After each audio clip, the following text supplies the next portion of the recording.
Senator and Talon were already so strong, they rivaled primary weapons, and in some cases, they simply beat them, and now they're becoming even more powerful, thanks to recent changes by the devs to enemies and a buff for the Senator. I'll explain just how good they are and compare them to other primary weapons as well as each other, because many folks want to know which is better, big iron on your hip, the Senator, or the air traffic controller little wand thingy, being the Talon. Before that, I want to thank today's sponsor, Opera GX. If you're searching for a faster web browser offering more control and customization, I recommend Opera GX something serious. With a free built-in ad blocker on by default, I'm pretty sure, you can prevent all the annoying pop-ups on websites such as the tier list maker.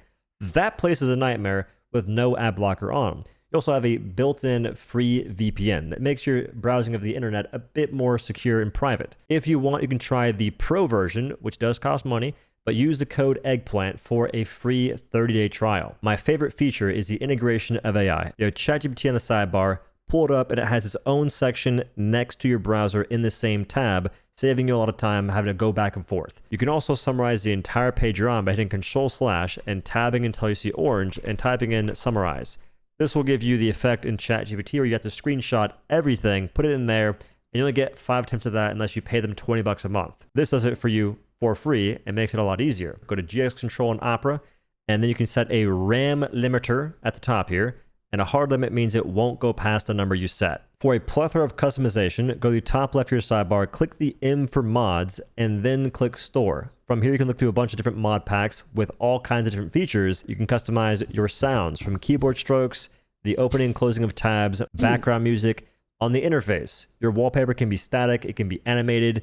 The theme, which would be the colors of your browser. The app icon, mine is a capybara in the Opera GX circles. Icons, the top left sidebar, the icons change. The splash screen, which changes how the animation looks when you first start Opera GX. Mine's capybara, I think it's pretty cool. It has a neat sound to it as well. You can easily switch off any mod feature you don't enjoy by going to GX in the bottom left of your sidebar and clicking the buttons. Thank you Opera GX again for sponsoring the video. Be sure to download Opera GX using the link in the description and enjoy the rest of the video. A lot of people didn't know Talon was S tier before the balance update, including the devs, thankfully, and now it's S plus tier even though it didn't receive any direct buffs. Instead, sidearms, SMGs, and enemies got buffs and nerfs that in almost all cases either were neutral to Talon and its power or made it better. There was an example where an enemy got buffed that makes Talon a little bit worse. We'll get to that though.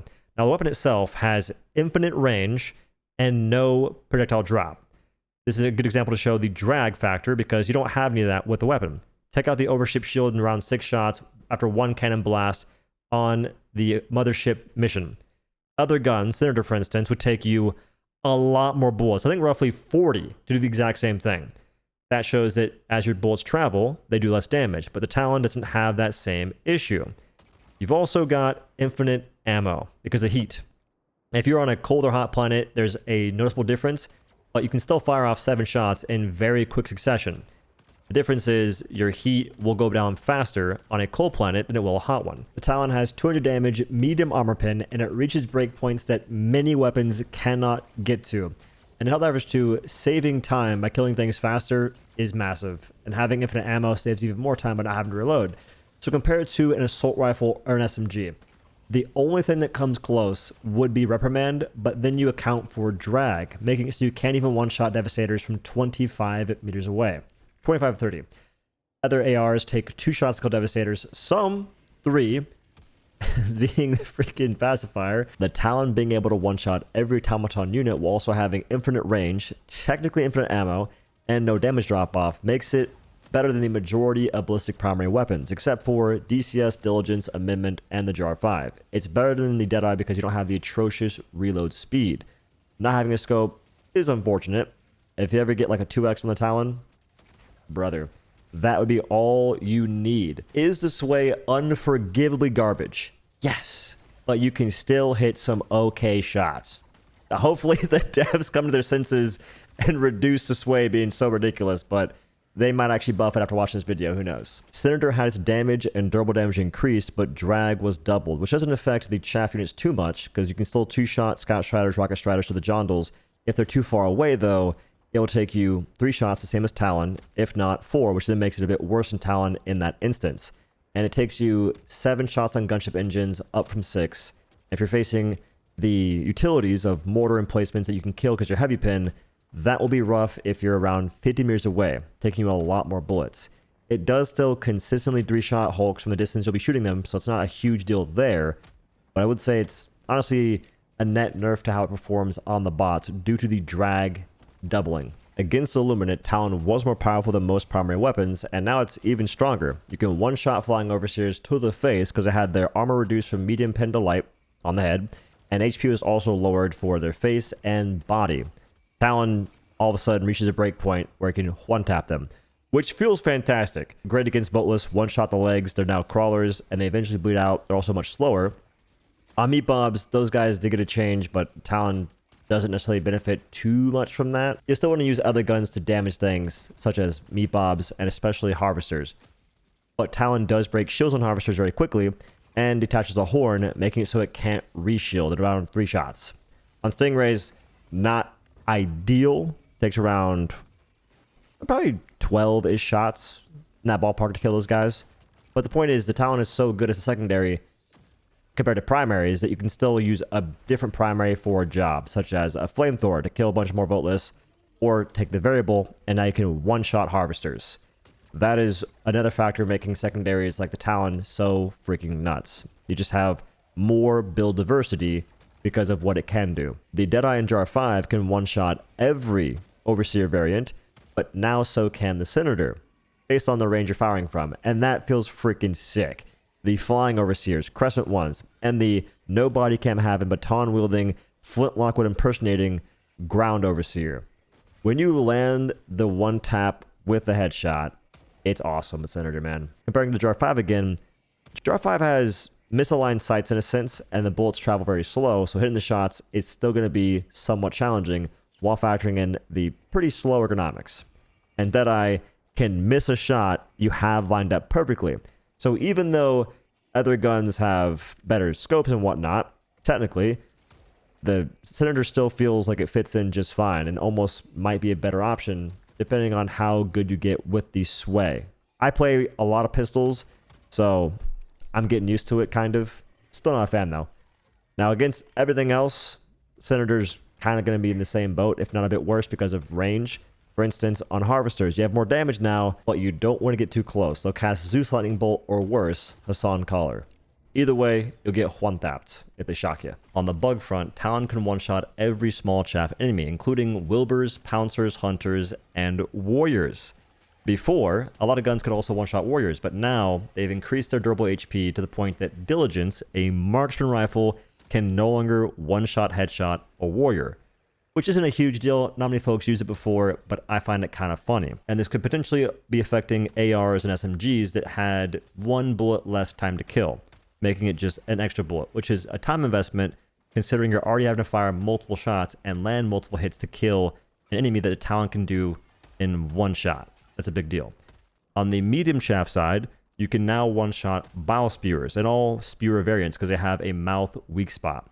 And this also means you can equip a directional shield and block all the spew damage from Bile Spewers and Bile Spitters, not Bile Titans. Not with the directional shield, at least. And this is just another W for being a one-handed sidearm that deals a ton of damage. It just gives you a reason to actually use these items, if you're inclined, while also having infinite ammo. For Hive Guards, it takes you 3 shots to kill them, up from 2. But this also affects medium pin primaries that didn't have their durable damage increased. Meanwhile, the Hive Guard had its durable HP increased. So Talon requires 1 extra shot, sure, but ARs like Adjudicator require 6, potentially 7 shots to kill him, and the Lid Penetrator takes more than that. I forget exactly how much, but it's noticeable.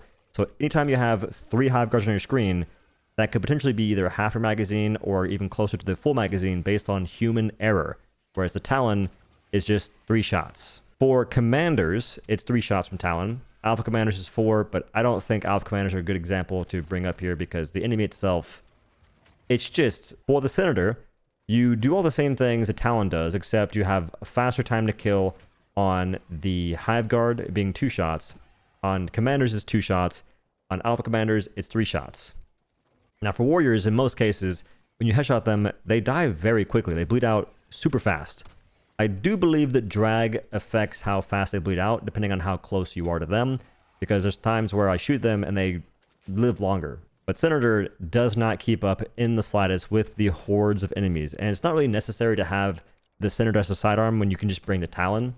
There's no real benefit to having Heavy Pen. You can kill Battle Titans, you can kill Impalers through their armor, you can strip a Charger's leg armor, but the ammo investment is insane. It's not like a Hulk, where it just takes you 3 well-placed, precise shots to kill something that other guns just don't have the armor pin for.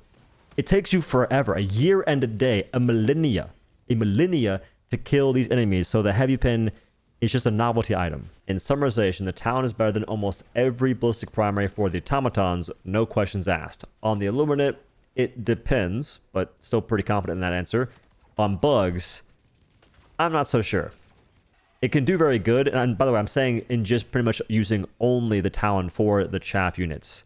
And you use other stuff to kill the bigger enemies, but you maintain just using the Talon or a different primary for the chaff units. No grenades, no sentries and whatnot. That's the proper way to test how good the items themselves are. But for bugs, it gets tough. The extra sway, the sporadic movement of enemies, and the amount of enemies and how they can hunt you down so quickly, it just makes the heat-based aspect tougher to deal with. It still does work. You can still maintain a pretty high kill streak on level 7, 8 difficulty, but you need to have a cold planet to make it, I'd say, really be a clear answer of it's better. So on neutral planets, it's a toss-up. On hot planets, it's not that great. And on cold planets, for bugs, I think it's just better than pretty much all ballistic weapons. Anyway, thank you for watching. Have a good day. Peace.